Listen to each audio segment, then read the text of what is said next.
हम जो गुरु को नमन करते हैं, गुरु ब्रह्मा गुरु विष्णु गुरुर्देव महेश्वर गुरुर्साक्षात् परब्रह्म तस्मै श्री गुरुवे नमः। तस्मै श्री गुरुवे नमः। तो गुरु ही ब्रह्मा, गुरु ही विष्णु और गुरु ही साक्षात महेश्वर। जिस तरह से लोग जानते हैं कि सृष्टि का रचनाकार ब्रह्मदेव है, ब्रह्मा का काम सृष्टि की रचना करना है, विष्णु भगवान का सृष्टि का पालन करते हैं, महादेव सृष्टि का संहार करते हैं और भाग्य देते हैं। तो त्रिदेव कहते एका माई जुगत व्याई, तीन चेले परवार। एका माई जुगत व्याई, तीन चेले परवार, एक संसारी, एक भंडारी, एक लाए दीवा। एक माई का अर्थ है कि एक माँ जो होनी है, होनी हो के रहती है। जब भगवान हो, इंसान हो, संत हो या शैतान हो, कोई भी होनी जो है वो सबके साथ हो के रहे।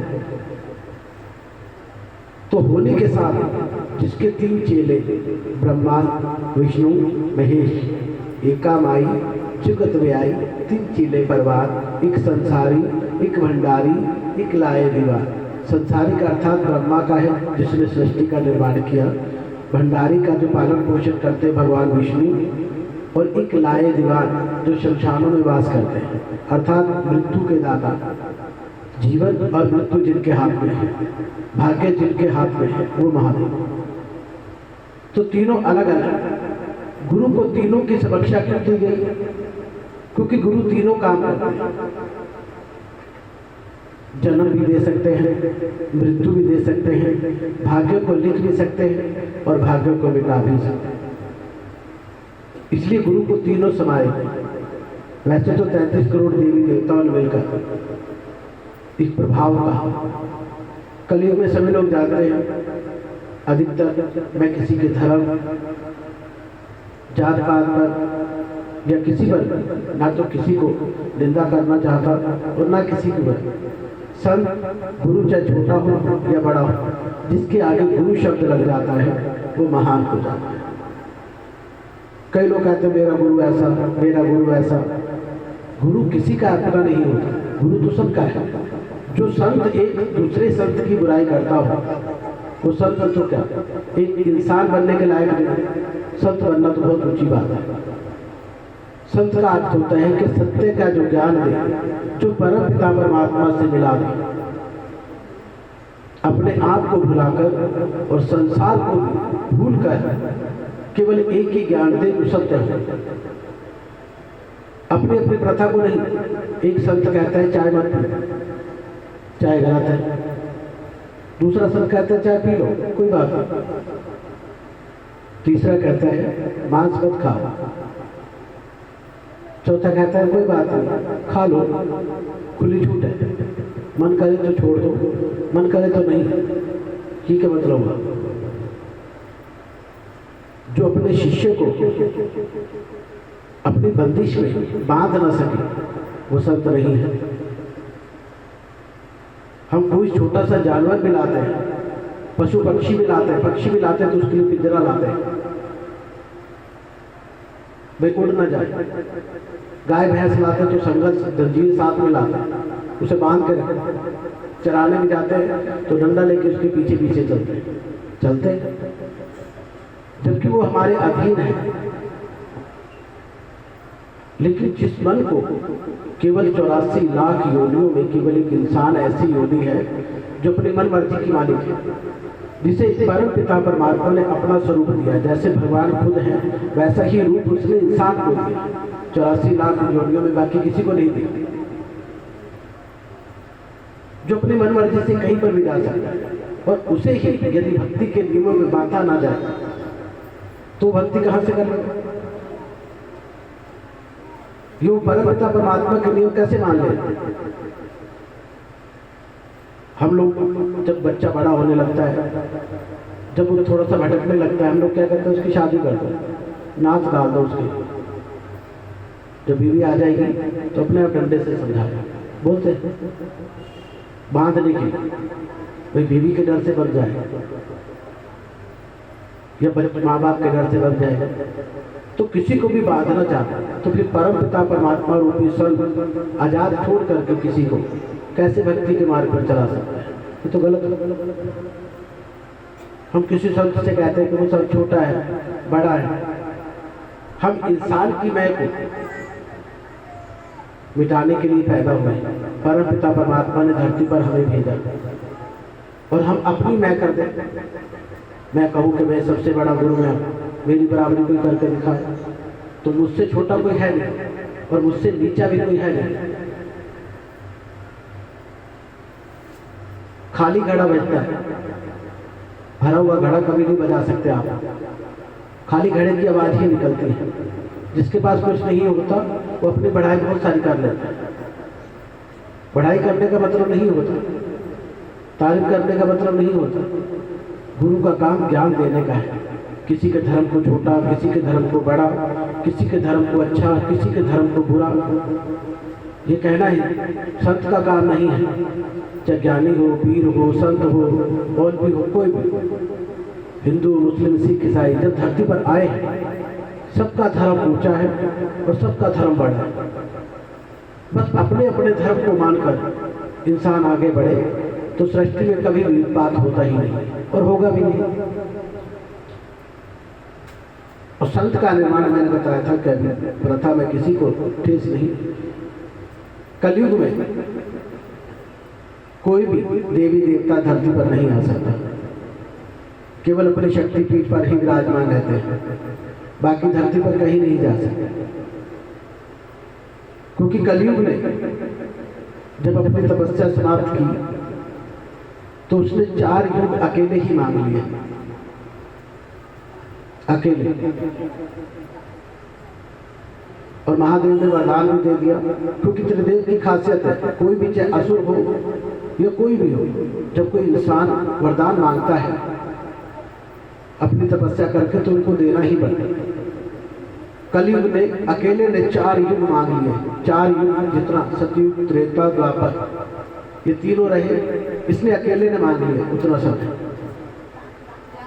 ये मांग कर चल पड़ा। अब भगवान विष्णु, ब्रह्मदेव और महादेव तीनों बड़े दुखी हुए कि इसने वरदान तो ले लिया, लेकिन ये तो छोटा सा ही इतने अत्याचार कर देगा, लेकिन 4 युग का अकेला समय यदि इसने ले लिया तो धरती पर कुछ बचेगा नहीं। तब इसने देव ऋषि नारद को सभी ने कहा, आप जाओ, आप इसे बुझाओ।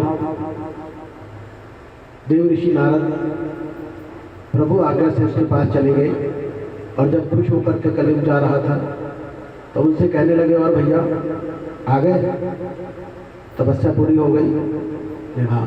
वरदान मिला? हाँ जी, आज मैं बहुत खुश हूँ। उनका क्या मिला? उनका 4 युग का समय मुझे अकेले को मिल गया। उन्होंने 4 युग बड़े छोटे ले लिए तुमने,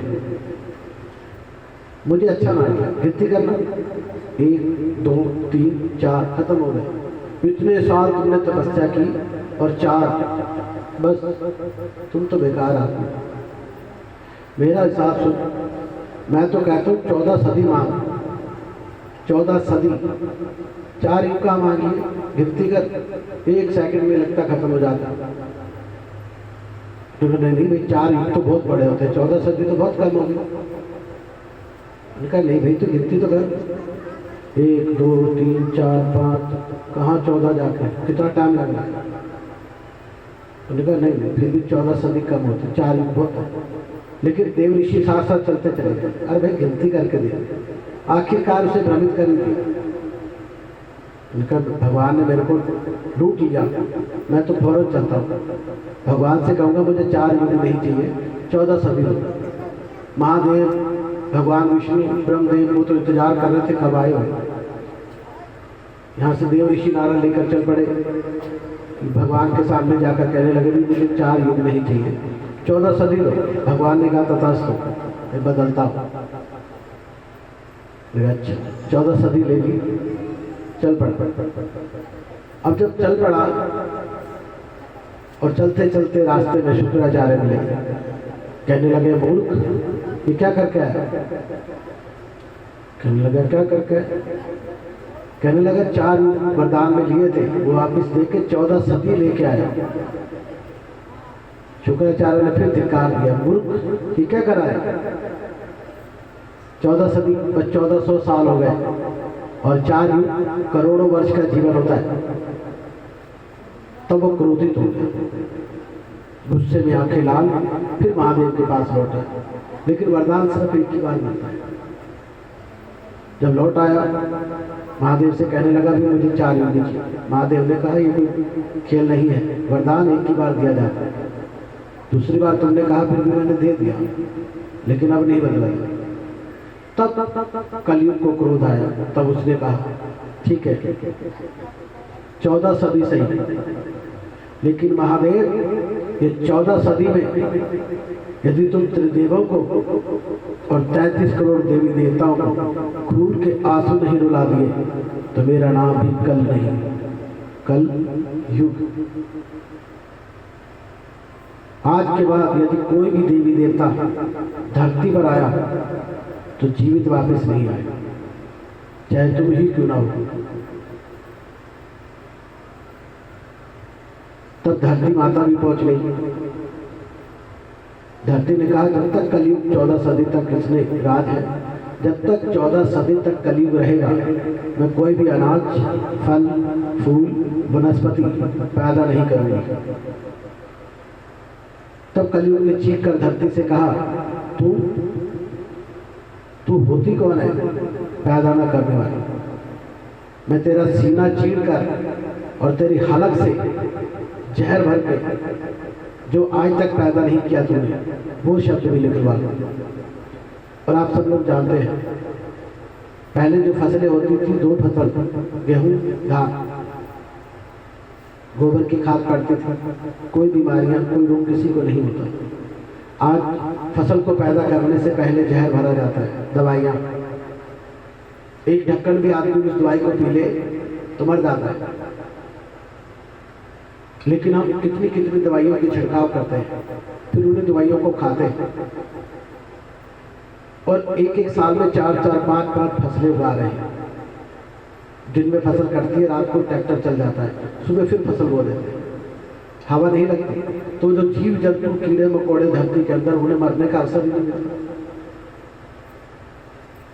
उनको मारने के लिए फिर हम दवाइयाँ पिलाते हैं। वो विष डालते हैं जो सांप को भी मार देता है और उसी फसलों को इंसान खा रहा है। तो कलयुग हर चीज का, चाहे शरीर हो, सोच हो, विचार हो, सबका अंत करता हुआ, चीरता हुआ चला जा रहा है। लिखा है कलयुग में, ग्रंथों में, हरियर ग्रंथ में भी लिखा है, 4 ग्रंथों में भी लिखा है कि आने वाले समय पाप इतना बढ़ जाएगा, केवल 20 साल बंदे की वरिया, 5 साल में कन्या भरने, 7 साल में शादी हो, 8 साल में बच्चे जन्मे, 12 साल की सास बने।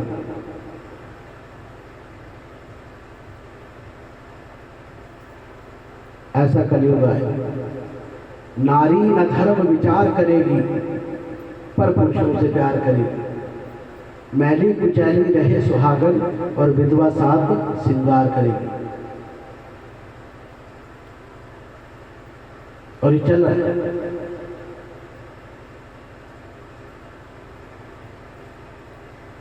कोई भी मर्यादा, भाई बहन में पाप बढ़ेगा और आग लगे संसार बढ़ेगा। कुछ प्रतिघटनाएं चल रही हैं। गांव में कम होता है लेकिन शहरों में प्रतिक्रिया चलिए भाई बहन गंदगी कर रहे हैं बाप और बेटी के बीच। अभी हमने कुछ समय पहले सुना एक बाप ने अपनी बेटी के साथ विवाह कर लिया। ये चल रहा है, सगे भाई बहन की शादी हो गई। अभी पिछली बार पिछले हफ्ते एक 11 साल की लड़की ने एक लड़के को जन्म दिया।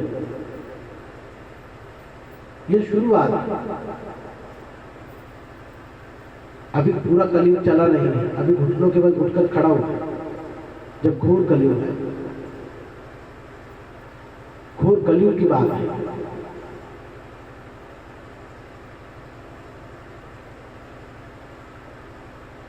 अभी केवल 1130 वर्ष में 370 वर्ष बाकी है। अभी भी इंसान की उम्र कितनी है? हमारी अपनी उम्र केवल 40 साल है, केवल 40 साल। 20 साल कुत्ते ने अपनी उम्र में, 20 साल बैल ने और 20 साल उल्लू ने, तो हमारे 100 साल पूरे होते हैं। और आज का इंसान 100 साल पूरे नहीं कर रहा। पहले थे जो 100 साल की आयु पूरी कर गए, बड़े बुजुर्ग। आज का 60-70 में जाके काम हो रहा है, ज़्यादा से ज़्यादा 80-85 बस। 40 साल के बाद इंसान को होश आता है, अपनी आयु जब खत्म कर लेता है तो 20 साल बैल की आयु शुरू होती है। तो 40 से 60 साल की उम्र में वो बैल की तरह कमाता है, दिन रात एक करता है। मैं घर बनाऊं, बैंक बैलेंस बनाऊं, बच्चों की शादियां करूं, बच्चों को अच्छी खुशियां दूं, सब कुछ दिन रात मेहनत करना शुरू कर देता है। बैलों की बैल की तरह कमाता है। 60 से 80 साल के बीच में कुत्ते की आयु आ जाती है। जब बच्चे बड़े हो जाते हैं, शादियों वाले हो जाते हैं, बाल बच्चों वाले हो जाते हैं, जब बाप कुछ कहता है तो बेटा या बेटी आगे से क्या करे, कुत्ते की तरह घूम, तो आयु कुत्ते की है।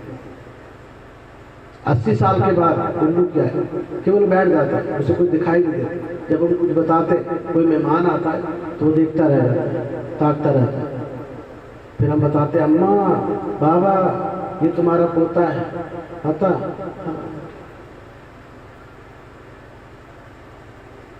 ये हमारी आयु। मैं इतना पता नहीं, जो सांस अंदर गई है वापस आएगी कि नहीं, कब मौत हो जाए कोई भरोसा नहीं। लेकिन अभिमान, मैं, स्वार्थ इतना हद से ज्यादा। उसके बाद भी हम अपने आप को कहते हैं कि भगवान के भक्त। 2 पैसे की अगरबत्ती जलाकर, 5 रुपए का या 2 रुपए का घी जलाकर हम भगवान से हज़ारों रुपए की मन्नत मांग लेते हैं। भगवान मैं सुबह भी मंदिर जाता हूँ, शाम को भी मंदिर में जाता हूँ, फिर मुझे बुखार कैसे आ गया? मैं सिमरन भी करता हूँ, मैंने गुरु बना लिया, फिर मेरी तबीयत कैसे खराब हो गई? गुरु ने गुरु मंत्र दिया है, भगवान ने आशीर्वाद दिया है, तुम्हें जीवन दिया है, ज्ञान दिया चलने के, तुम्हारी रखवाली या रक्षा को मैं थोड़ी दिया है। सुख दुख लाभ हानि जय और पराजय ये कर्मों के साथ, वक्त के साथ चलते हैं। इसे जीवन में अपने साथ मत लाइए। भक्ति भाव को, भगवान को शिकवा शिकायत मत दीजिए। भगवान राम धरती पर आए, क्या हुआ उनके साथ? सुबह राज तिलक मिलना था, रात को वनवास मिल गया, वहां चले गए। जब वनवास चले गए रावण को मारने के लिए, था भी ऋषियों का ज्ञान लेकर राक्षसों का वध करना है, तो सारे देवी देवता मिलकर धरती माता के पास आए। धरती माता से प्रार्थना की कि माता, भगवान विष्णु मानव का अवतार लेकर धरती पर उतरे हैं और केवल राक्षसों का वध करने के लिए वनवास की लीला करने आ रहे हैं। और जहां से वो गुजरे वहां पर फूलों की कलियां बिछा दी, उन्हें पता ना लगे कि वो राजमहल में है या धरती में। देवी देवता ये बात कहकर चले गए। लेकिन राम जब वनवास पहुंचे, कुछ समय बाद भरत आ गए, जो एक लकड़ी की चरण पादुका थी वो भी ले गए। राम नंगे पैर, विधि का विधान देखा। जो समय की चक्की चली, राम को लकड़ी की खड़ावनी में चली, वो भाई अपने ले गया, मैंने राज करना, मैंने राज करना है, राजगद्दी पे रखनी है, नंगे पैर हो गए। जब नंगे पैर राम चले तो धरती में जितने कांटे दाएं बाएं भी थे वो भी राम के आगे बिछा दिए। जब राम चलते तो पैर से तली से कांटे लगते और ऊपर को निकल आते। शाम तक फिर लक्ष्मण गीले कपड़ों से पहले तो कांटे निकालते, फिर पैर धोते और फिर जड़ी बूटियों का लेप करते। तब देवी देवता फिर दोबारा से आए धरती पर। माता ये क्या कर रही है? कहने लगी तुम रहते हो वहां, यहाँ लोगों के पाप बदतमीजियों की बदतमीजी दिन रात मैं बर्दाश्त कर रही हूँ। एक जना ये बैकुंठ में रहने वाले बार बार नहीं आएंगे और धरती पर आए तो इन्हें एहसास तो हो कि मैं कैसे जीती हूँ, और मैं अपना दुख इनको नहीं बताऊंगा तो बताऊं किसे? मैं कांटे कब तक किससे चुकाऊं? इंसानों से जो दिन रात मुझे कांटे देते हैं, चुभोते हैं, उनसे। इसलिए आप लोग अपने लोग चले, मुझे जो अच्छा लगेगा मैं वही करूँगा। वहां से लौटने के बाद धोबी के कहने पर सीता फिर वनवास चली गई। राजमहल में रहने के बाद राम फिर नीचे सोने लगे, घास का बिछोना आ गया, कंदमूल खाना शुरू। सीता वहां जंगल में कंदमूल खा रही, राम घर पे बैठे कंदमूल खा रहे। बेटों का जन्म हुआ। राम सीता जानते हुए भी जब बेटों का मिलाप हुआ तो राम ने सबूत मांगा, सबूत लाओ कि तुम मेरे बेटे। तब सीता ने कहा मैं सबूत ही देती रहूंगी, मैं तेरे बार बार सबूत ही देती रहूं। अभी अग्नि परीक्षा लोगों ने नहीं देखा, अब मैं अयोध्या वालों के सामने सबूत दूं कि तेरे बेटे, तुम त्रिकालदर्शी काहे के? अब इनके सामने सबूत दूं, कल को अयोध्या से बाहर दुनिया रहती है वो कहेगी तुम सबूत दो, हम नहीं मानते। तो इसलिए ये तेरे बेटे, मैं चली। राम भी आखिरकार सरयू नदी में जाकर समा गए, थक गए कि इतना दुख मानव चोले में। तो मानव चोला केवल दुखों का पहाड़ नहीं देता, सुखों का। सुख हम तब पाते हैं जब हम मोक्ष, क्योंकि 84 लाख योनियों में केवल एक ही जन्म मिला है हमें मोक्ष पाने के, मुक्ति, जन्म मरण से छुटकारा पाने के। उस जन्म में भी हम मौज मस्ती करने लगे, आनंद लेने लगे, मजे लेने लगे, हर बात पे मजा लेते हैं, तो जीवन कैसे चले? जीवन इस तरह से घटता है और इस तरह से बढ़ता है। हम परिस्थितियां खुद कमाते हैं। हजारों जीव जंतु जब हम चलते हैं, कीड़े मकोड़े हमारे नीचे आकर के मर जाते हैं। हम पापी कैसे नहीं होते? जब किसी को कोई सजा मिलती है या तबीयत खराब हो जाती है, हम कहते हैं भगवान मैंने तो कोई पाप नहीं किया, मुझे किस कर्मों का, कौन से जन्म का दंड मिला, मैंने तो कोई ऐसा पाप नहीं किया, क्यों नहीं किया? सुबह से उठते हो, सारा दिन झूठ बोलना शुरू होता है, शाम तक झूठ बोलते हो, हजारों जीव जंतुओं की हत्या करते हो, लाखों की बुराइयां करते हो, निंदा चुगली करते हो, पाप क्यों नहीं किया? सारा दिन पाप ही तो कर रहे, धर्म कौन सा किया? 2 मिनट सिगरेट कर लिया या मंदिर में जाकर माथा टेक लिया तो क्या हम पुण्य वाले हो गए? हमने भक्ति कर ली, हमने तपस्या कर ली। सत्संग का अर्थ होता है कि सत्य के साथ जुड़ जाना, ईश्वर के बारे में ज्ञान प्राप्त करना, अपने जीवन के बारे में जानना। ये क्लास होती है सत्संग का मतलब। हर 8वें दिन का सत्संग होना बहुत जरूरी होता है। वो जैसे बच्चों को स्कूल में डालते हैं, बच्चों को 6 महीने में या 1 महीने में एक बार बच्चा जाए तो क्या पास हो जाएगा? हो जाएगा? भूल के तो बताओ। और 15 दिन में एक बार जाएगा तो पास हो जाएगा। 1 घंटा पढ़ाई करेगा, पास कब होगा? जब रोज जाए, रोज भी जाकर के पढ़ाई करें, यानी कि बैठ जाए, ठीक इसलिए सत्संग को हर 8वें दिन सुनना अनिवार्य होता है, क्योंकि महीने में 6 महीने में अगर एक बार सत्संग सुनते हैं तो जो हमने सुना अभी तो थोड़ी देर घर पे जाते ही भूल जाएंगे कि हमने क्या सुना। जब हम सुनते बड़ा अच्छा लगता है, अब कल से ऐसे ही करूँगा, लेकिन उठ के बाहर जैसे ही जाते हैं फिर शुरुआत उन्हीं रूटीन पर आ गए। इसलिए क्लास लगना बहुत जरूरी है। सत्संग हर पंथ में हर 8वें दिन सत्संग होता है, वो इसलिए कि कम से कम हाजिरी तो लग जाए।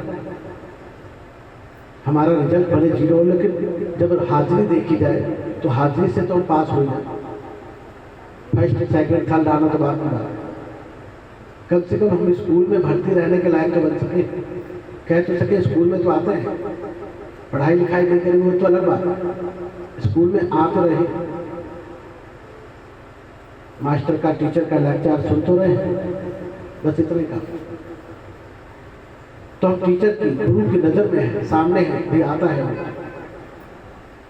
हमें याद नहीं हो रहा तो टीचर भी समझ सकता है कि हो सकता है इसका दिमाग कमजोर है या इसे वक्त नहीं मिलता, कुछ भी अंदाजा लगा सकता है। लेकिन टीचर को भी समझ में आएगा मेहनत की है इसने, रोज आया, अपना नित्य नियम जरूर किया है इसने, आंधी हो तूफान हो बरसात, इसने नियम जरूर किया है। तो नियम से कई बार, क्योंकि सिमरन देखिए कितना भी हम कोशिश कर लें, कलयुग चल रहा है, गाने गाने के लिए सारी रात बैठ सकते हैं, डीजे लगा दो सारी रात नाचेंगे, शादी पार्टी हो सारी रात कुछ भी करवा लो, नींद भी नहीं आएगी। सत्संग में थोड़ी देर में हमारी टांगें सोने लगेंगी, नींद आने लगेगी, नींद के झपके आने लगेंगे, थक जाएंगे, क्योंकि फूलों भरी सेज है। तो जहाँ पर सुख आराम मिलता है तो नींद आती है, और बाकी संसारिक वातावरण कांटों भरी सेज है, तो कांटे जब चुभेंगे तो नींद कैसे आए, इसलिए नींद नहीं आती। इसलिए जीवन को परिश्रम करना पड़ता है, लेकिन हमें वो सुख लगता है, और जो सुख है वो दुख लगता है। हम उस चीज को समझ नहीं पाते, हमारी भूल यहीं पर होता है। तो भक्त क्या कहता है, एक छोटी सी रचना के साथ जुड़ेंगे। भजन जो है वो पंजाबी में है, मैं आपको अर्थ उसका बताऊंगा, आपने मीठी मीठी ताली के साथ सुनना है कि मन क्या कहता है। और हमने भक्त जब परम पिता परमात्मा से जुड़ना चाहता है तो उससे क्या कहता है, मेरे सतगुरु इसनू मोड़िया के लगदा नहीं, मैं बड़ा लगाया जोड़िया के लगदा नहीं, लगाया जोड़िया लगदा नहीं, बड़ा लगाया जोड़िया के लगदा नहीं, बड़ा लगाया जोड़िया के लगदा नहीं। एक मन कहता पूजा कर ले, एक मन कहता पूजा कर ले, कहता निकम पूजा कर ले, एक कहता मन पूजा कर ले, मन कहता बटोले आके लगता नहीं, मैं बड़ा लगाया जोर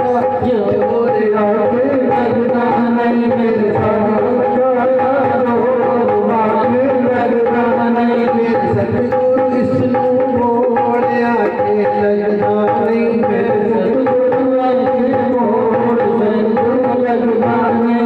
सतगुरु इसनू मोड़ आके लगता नहीं, सतगुरु इसनू मोड़ आके लगता नहीं।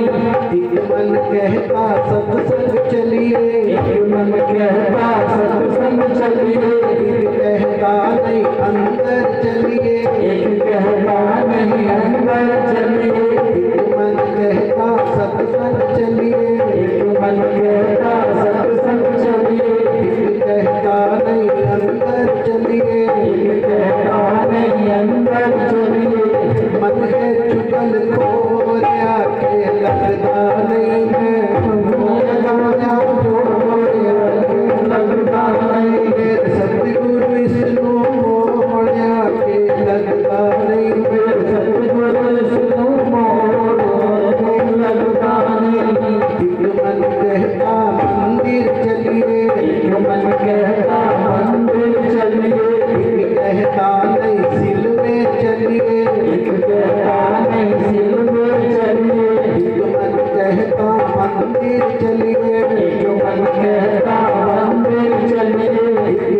कहता नहीं सिल में चलिए, कहता नहीं सिल में चलिए, मन गेला बाडोल आके लगदा नहीं वो बड़ा बाडोल आके लगदा नहीं, मैं बड़ा लगाया जोर आके लगदा नहीं, मैं बड़ा लगाया जोर आके लगदा नहीं। वो सच्चे दरबार की जय।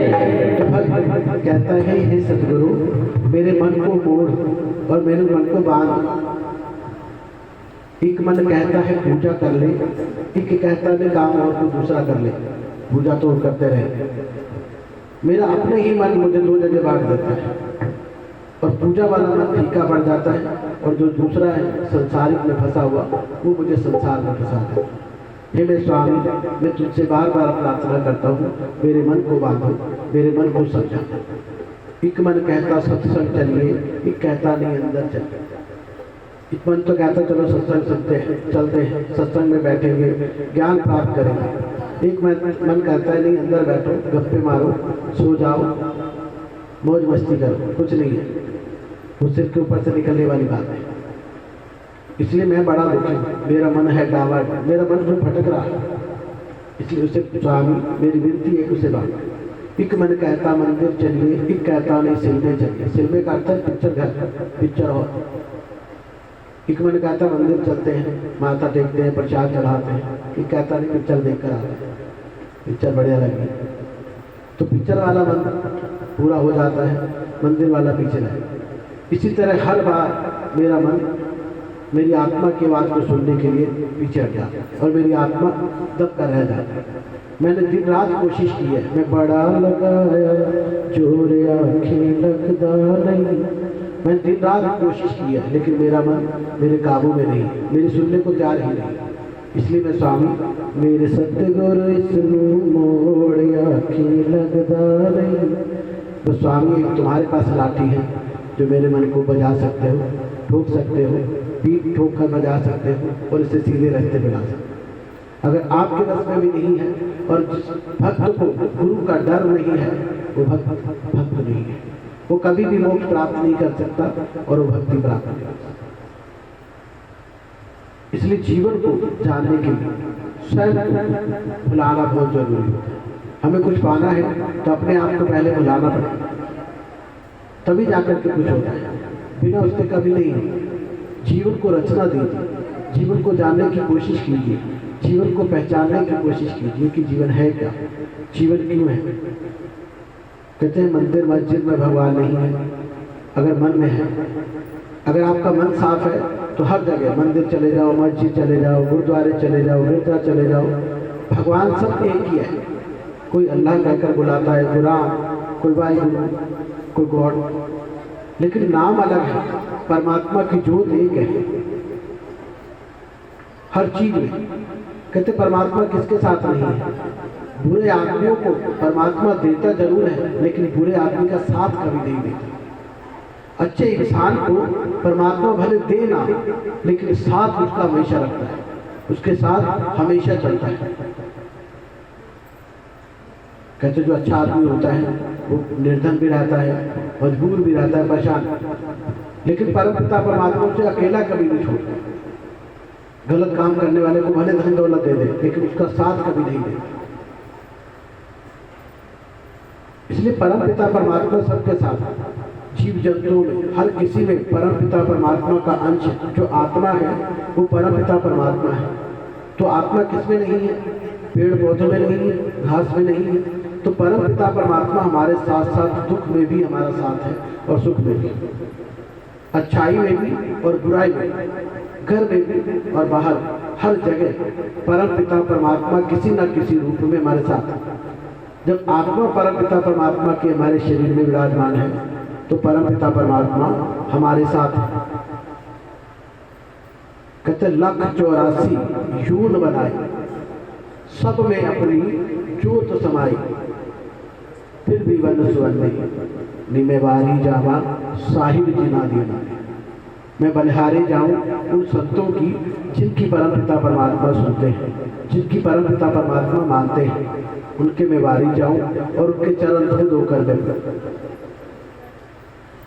हे स्वामी, क्योंकि 184 जीव जंतु जो नाली का कीड़ा होता है उसमें भी परम पिता परमात्मा का अंश है, अर्थात उसमें भी आत्मा परम पिता परमात्मा की ही है। तो नाली के कीड़े के रूप में भी, नाली की गंदगी भी परम पिता परमात्मा कीड़े के रूप में खा रहा है। अगर वो रात भूख खा रहा है तो नाली के कीड़े की, नाली की गंदगी भी खा रहा है, गटर की गंदगी, जिस गंदगी को झूठ बना, जिसको देखकर हम नाक बंद कर लेते हैं, दूर से निकल जाते हैं, उस गंदगी में जो कीड़े हैं, उन कीड़ों के अंदर भी परम पिता परमात्मा की आत्मा है, अंश है। तो परम पिता परमात्मा वहां पर भी है। इसलिए हम कहते हैं कण कण में परमात्मा है। कौन सी ऐसी जगह है जहां परम पिता परमात्मा नहीं है? तो हम परम पिता परमात्मा की छाया के बिना कैसे रहे? कभी हो ही नहीं सकती। शक्ति परम पिता परमात्मा के हमारे साथ है, हर पल हर क्षण, एक पल के लिए, एक सेकंड के लिए भी आप परम पिता परमात्मा हमसे अलग नहीं होते।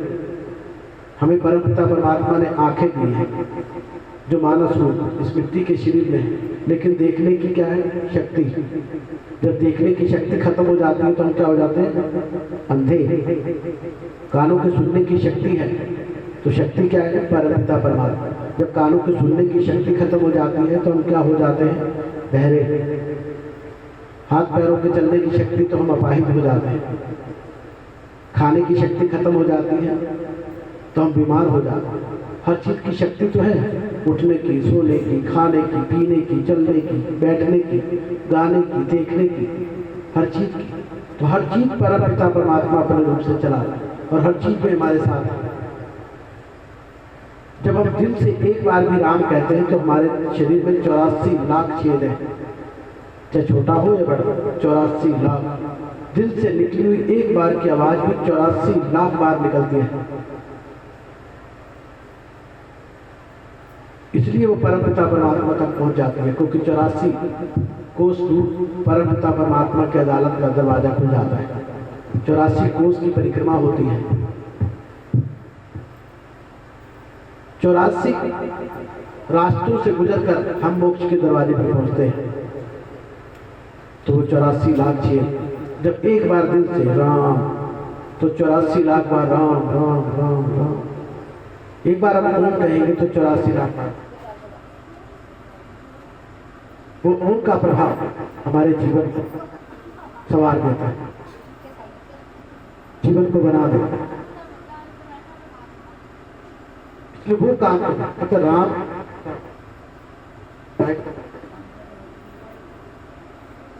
राम कहे और राम कहावे, दोनों का फल आप ही का।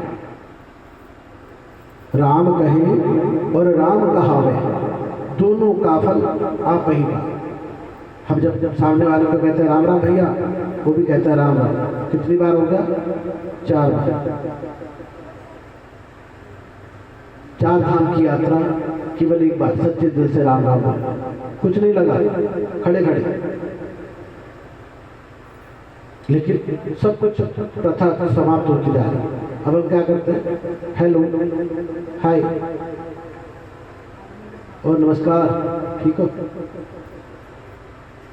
Good night, good morning, good afternoon. काय की गुड? उठते ही गाली शुरू हो जाती है। तो गुड किसकी? भगवान का नाम लीजिए, खुद भी सीखिए, दूसरों को भी सिखाइए। पहले बच्चे रोते थे तो माँ बाप, माँ दादी लोलियाँ सुनाती। अब बच्चे रोते हैं तो छोटे से बच्चे को भी मोबाइल आगे रख देते हैं।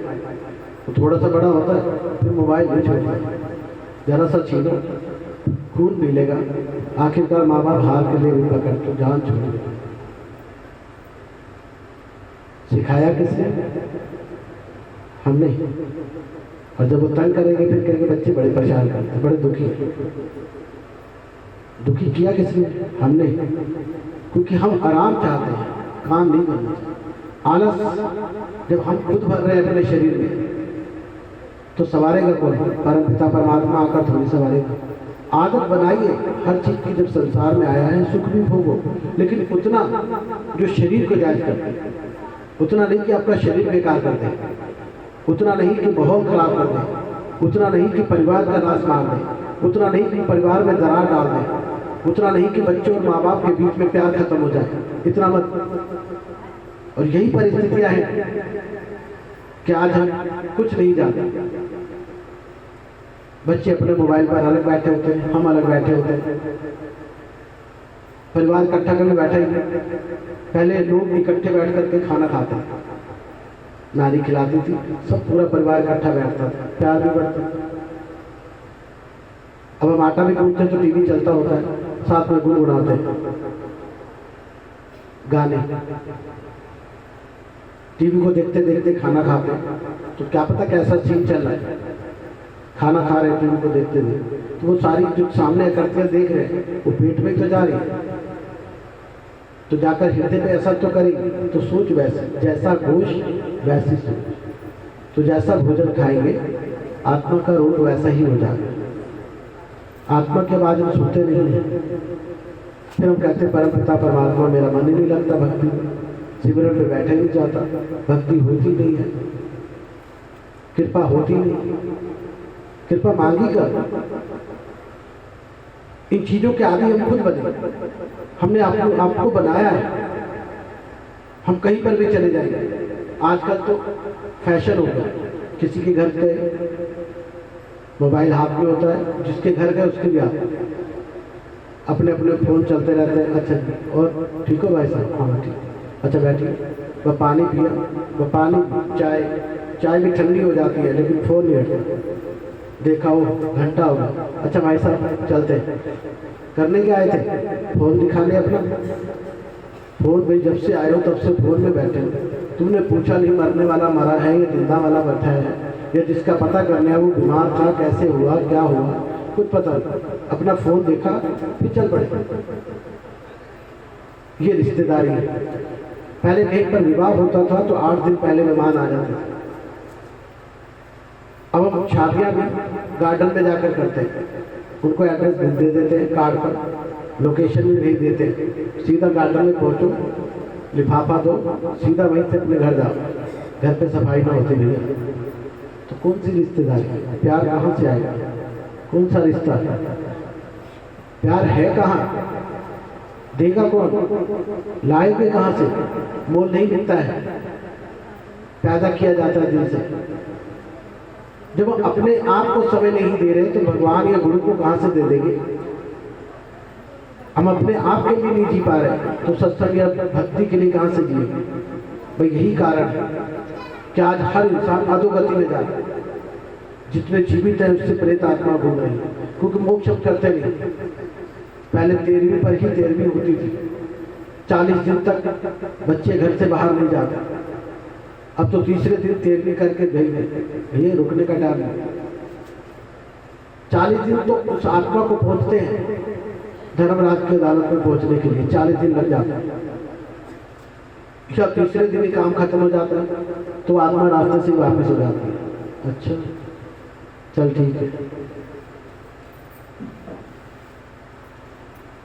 लाश पास में बैठी होती है, पड़ी होती है, हम वहीं पर खाना खा रहे हैं। पहले 8 दिन तक खाना नहीं बनता था, चूल्हा नहीं जलता था। परिस्थितियां किसने खराब की, हमने खुद। अलग से कुछ नहीं हुआ है, बहुत खराब नहीं हुआ है। सूरज आज भी वैसे ही चमकता है, चांद वैसे ही निकलता है, कीड़े नहीं पड़े उसमें। हमारी सोच बदली है, हमारे विचार बदले हैं। तो एक सोची सी रचना फिर पंजाबी में ही है, मैं अर्थ अवश्य बताऊंगा, लेकिन मन से सभी ने गानी। निजता जिना दिया अच्छियां ने रब नाल मिलदा, निजता जिना दिया अच्छियां निजता जिना दिया अच्छियां ने रब नाल मिलदा, निजता जिना दिया अच्छियां ने रब नाल मिलदा। जे रब मिलदा माला जपिया, जे रब मिलदा माला जपिया, जे रब मिलदा माला जपिया, जे रब मिलदा माला जपिया।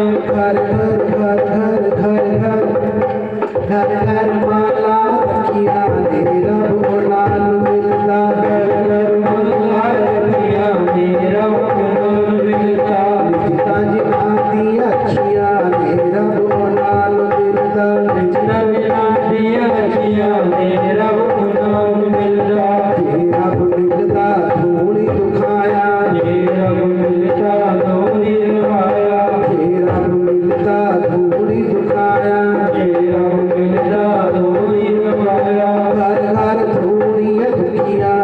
रब नाम मिलदा घर घर दुनिया मेरा नाम मिलदा लिखता जिना दिया अच्छियां ने रब नाम मिलदा बिचड़ा जिना दिया अच्छियां मेरा नाम मिलदा जे रब मिलदा नाते अधोते जे रब मिलदा नाते धोते जे रब मिलदा नाते अधोते जे रब मिलदा नाते धोते मिलदा डुआ मछियां ने रब नाम मिलदा मिलदा अच्छियां मेरा नाम मिलदा लिखता जिना दिया अच्छियां ने रब नाम मिलदा बिचड़ा जिना दिया अच्छियां मेरा नाम मिलदा जे रब मिलदा जंगल पहाड़ा जे रब मिलदा जंगल पहाड़ा मिलदा डुआ मछियां ने रब नाम मिलदा वो सच्चे दरबार ठीक है तो नीयत जिनकी अच्छी है परम पिता परमात्मा उनको ही मिलते हैं जे रब मिलता नहात्या धोत्या मिलता डुआ मछिया अगर नहाने धोने से भगवान मिलता तो मेंढक मछलियों को भगवान कब का मिल गया होता क्योंकि सारा दिन पानी में रहते हैं और सारा दिन नहाते हैं लेकिन नहाने धोने से मेंढक मछलियों को आज तक भगवान नहीं मिला तो नहाने धोने से अगर भगवान मिलता तो मेंढक मछलियां भगवान के पास होती या भगवान उनके पास होता भगवान केवल उनको मिलता है जिनकी नीयत अच्छी हो सोच अच्छी हो विचार अच्छे हो कर्म अच्छे हो जे रब मिलता धूनी दुखाया घर घर धूनी ये दुखिया अगर धुएं हमन यज्ञ करने से और धूनी दुखाने से भगवान मिलता है हर घर में चूल्हा जलता है हर घर में धुआं उठता है तो भगवान सबके घर में बैठे ही होते हैं अलग बात है गैस चल रहे लेकिन धुआं तो फिर भी उठता है लेकिन भगवान नहीं मिला भगवान उनको ही मिलता है जिनकी नीयत अच्छी हो सोच अच्छी हो विचार अच्छी हो कर्म अच्छी हो और अगर भगवान जंगलों पहाड़ों में जाकर के मिलता है तो गाय भैंस और जंगली जानवर सारा दिन वनों में रहते हैं बर्फीले पहाड़ों पर भी रहते हैं लोग जानवर भगवान उनके पास भी बैठे होते हैं या वो भगवान के पास ही होते हैं लेकिन ऐसा नहीं होता क्यों नहीं होता क्योंकि सत्य नहीं है ये केवल बनाई हुई बातें हैं भगवान उनके पास होता है जिनकी नीयत अच्छी है जे रब मिलता माला जपिया घर घर माला रखिया रे रब ओनान मिलता अगर माला जपने से भगवान मिलता तो हर घर में माला टंगी हुई है और उन फैक्ट्रियों में भगवान बैठे होते हैं जहाँ माला बनती है और नग या अंगूठियां बनाने से या नग पहनने से यदि भगवान कृपा कर देते या मिल जाते तो जो नग बेचते हैं वो भगवान के पास ही बैठे होते हैं वो अपने कारोबार के लिए किसी और के पास नहीं जाते वो जगह जगह जाकर के अपने नगों का व्यापार नहीं करते कि नग ले लो भैया किस्मत चमक जाएगी किस्मत केवल कर्मों से चमकती है गुरु कृपा से गुरु आशीर्वाद से और परम पिता परमात्मा की दया से और अच्छे कर्मों से तब किस्मत बदलती है